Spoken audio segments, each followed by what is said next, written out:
Today, we take a look at my Les Pauls.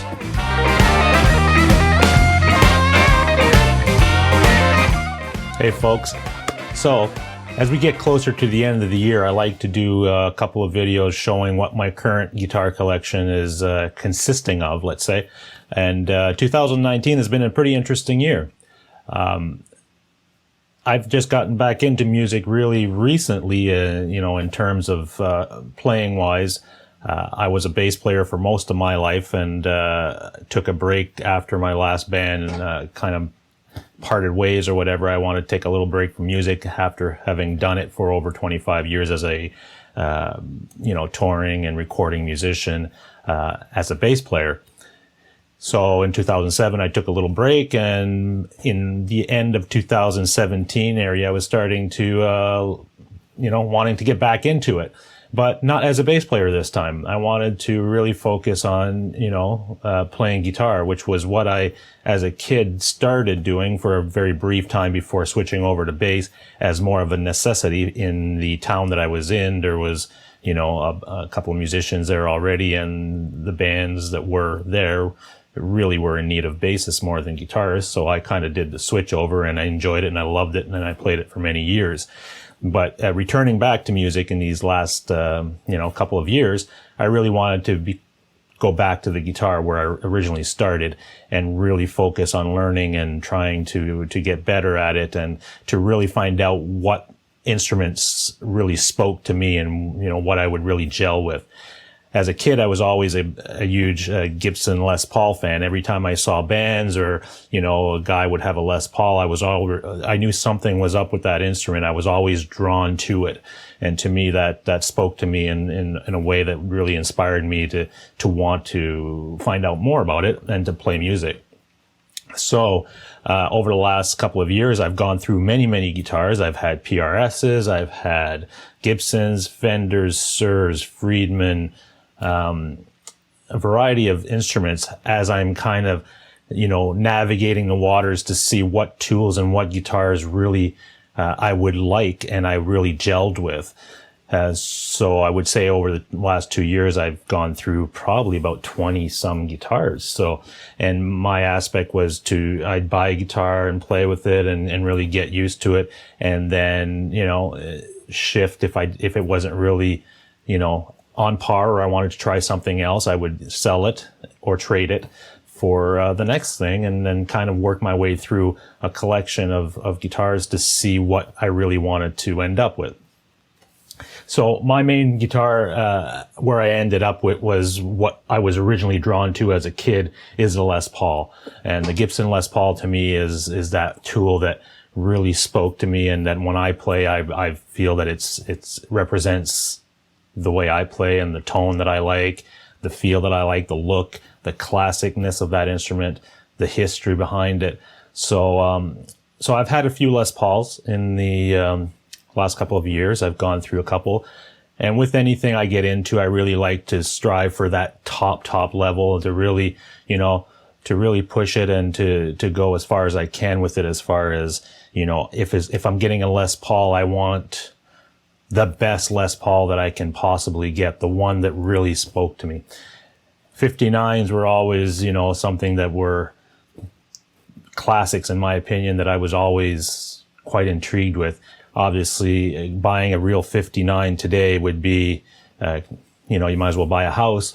If you've got that kind of money to spend on a guitar, you're probably doing very well. I don't have that type of money to spend on a guitar, but I wanted the next best thing. So I knew that the custom shop was where I needed to get to in order to get that feel and to, for me, this is my opinion again, to give me that, I guess, what I felt was the pinnacle of Les Pauls, other than going to the real 59s and 60s and those classic instruments. But even at that, I've seen and heard people say that not all those are right either. Like, some people have played those classic guitars, and, there's little things that aren't right. And there's a bunch of them that are, they are that holy grail of instrument. It's perfect in every way. And there's some that are not exactly that. Because remember, this is very early years of building guitars. So as their processes were getting better, things were tweaked, and, you know, mistakes that were made in the past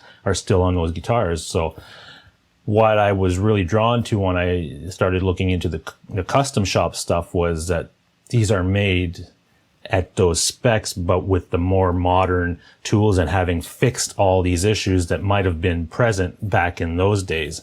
So I can honestly say that out of all and I've played many custom shop Les Pauls, anywhere I went that had them, I would pick them up and play them and stuff. And I've yet to pick one up other than making changes to a setup that might have been done a little differently than I like, as far as what I like out of my setups and guitars. I never found one that was bad. I always felt comfortable with them. Again, the neck sizes are a little different depending on what model or what year reissue you get, or, you know, there's those things. But for the most part, I was always very happy with them. So I knew that's where I needed to get to strive to achieve, to get that Les Paul that I really wanted. So with that said, I'd like to show you that I've got 2 Les Pauls currently, and they are, you know, the top models that, in my opinion, that I see as the Les Pauls that I like.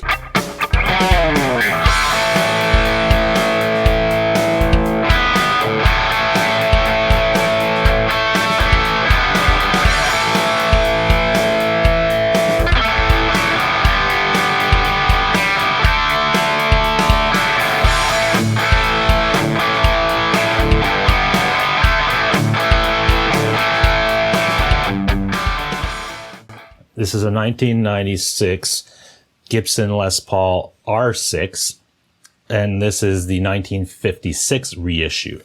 Now, to me, there's 3 Les Pauls that when I look at Les Pauls that I want in my collection at some point, this was one of them.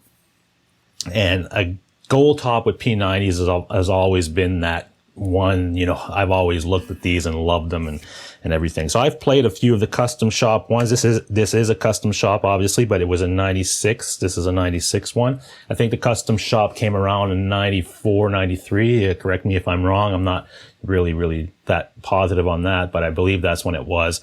And this is one of those, and it is amazing. I looked a lot. I played a lot of them when I went to Nashville. I played some there. And I knew that this was, you know, I was going to keep looking for this particular guitar. And I was fortunate enough to find a collector not far from where I live, about 3 hours away, that was selling off some of his collection, and this was in it. So when I found that, I basically called them, arranged to meet with them, met with them, tried the guitar, and it felt absolutely amazing right off the bat.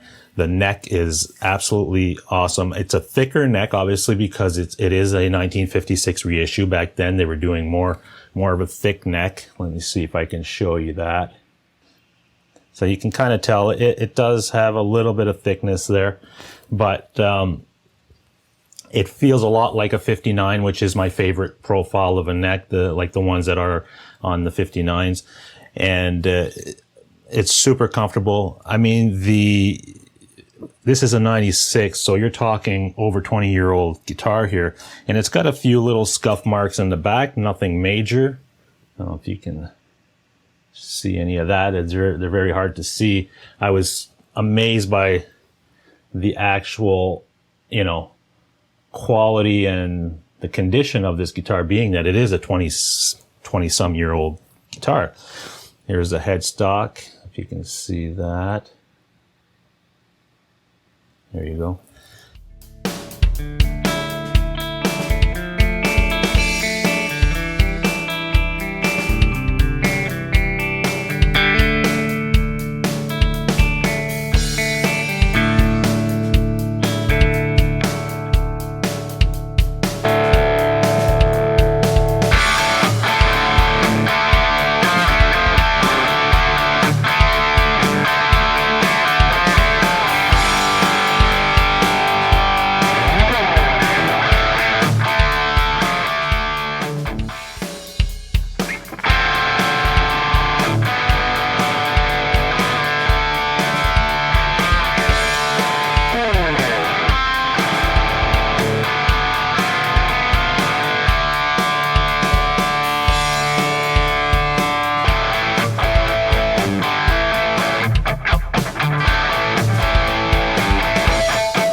All right, then. So now we get to my number one. This is the guitar that for me was a milestone guitar, really. It's my birthday this year. I turned 50. I knew that I wanted that special guitar to kind of go with that milestone. And again, as I stated in my intro, that the 59 was always that one guitar that if I could ever get, that would be that guitar or a custom shop, a reissue of that, which is what this is. This is a 2018 model of an R9. Basically, it's a 1959 reissue of the Gibson Les Paul. And it is amazing. I mean, I was fortunate again, like the R6 that we spoke about. I had to look around, find that, because I needed to find something that would be in my price range. And brand new in Canada, these guitars are quite expensive. So trying to find a used one in perfect condition, that was a little bit of a, chore to scour the internets and call a few people. And I found one here again in my region, another collector that was about an hour north of where I live, that had a couple of guitars that he was selling off, and this was one of them. So when I found that, this was back in May. My birthday was in August, but, kind of called it my birthday gift to myself. But I went up to see this guy, and as soon as he pulled it out of the case, I was like, oh my God, the color is exactly what I like in this 59 Burst. It's, when I come into the studio and I just see this guitar, it inspires me to play. And again, to me, that's the key to any guitar. It's not, does it have the best pickups? Does it have the best neck? Does it have, it's a sum of all these things. But the most important part to me on a guitar is how it makes me feel.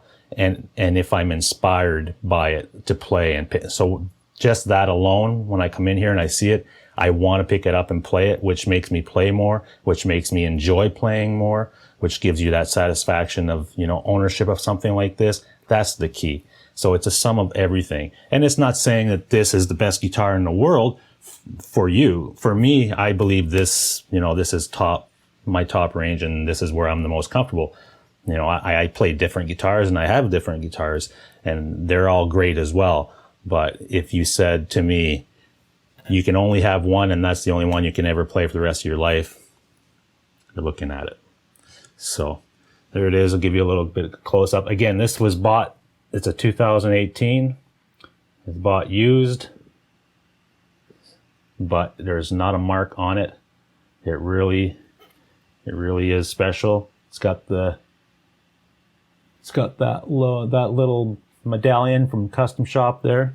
The neck, again, it's at 59. It's very similar to the R6 that we looked at.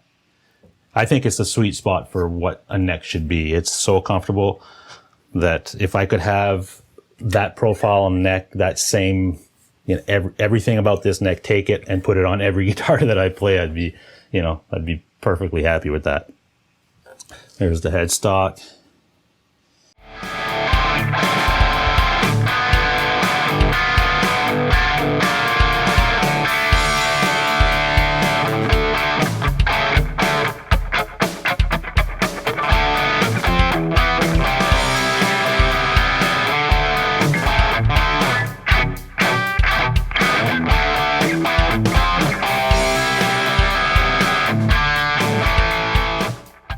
I was fortunate enough to visit the Custom Shop in Nashville this past July when I went down for NAMM. I got an invitation to go visit where they make all the Custom Shop guitars, and it was super impressive. The folks there were so nice and welcoming, and they showed me every process, even where they do all the relicking and some of the details that they put into these guitars. You know why there's a price associated with a Custom Shop, because of the amount of detail and attention that goes into these instruments. It was quite mind-blowing. So I was very fortunate, and I'd like to again thank Gibson. And again, Gibson doesn't sponsor me or anything. This is just, I'm a real fan of the brand and their instruments, and I have been for many years. So to me, there's 3 Les Pauls that are my goal to achieve at some point, to have on my wall and to have as my instruments and my tools as I record and write music.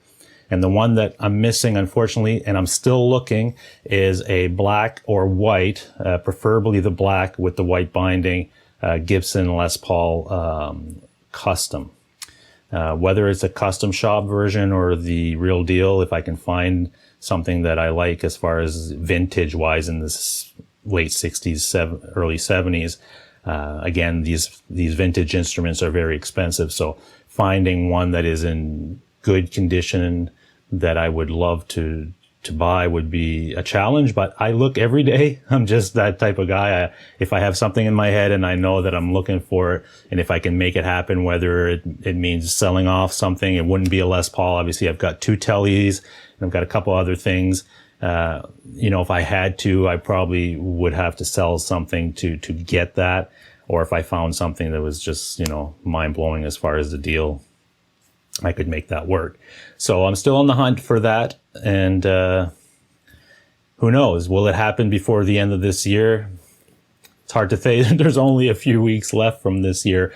Obviously, we're in the middle of November at this point. So, time's running out if I'm going to achieve that goal. But, if not, then there's always next year. And I'm going to NAMM. I'm going to NAMM in January in California.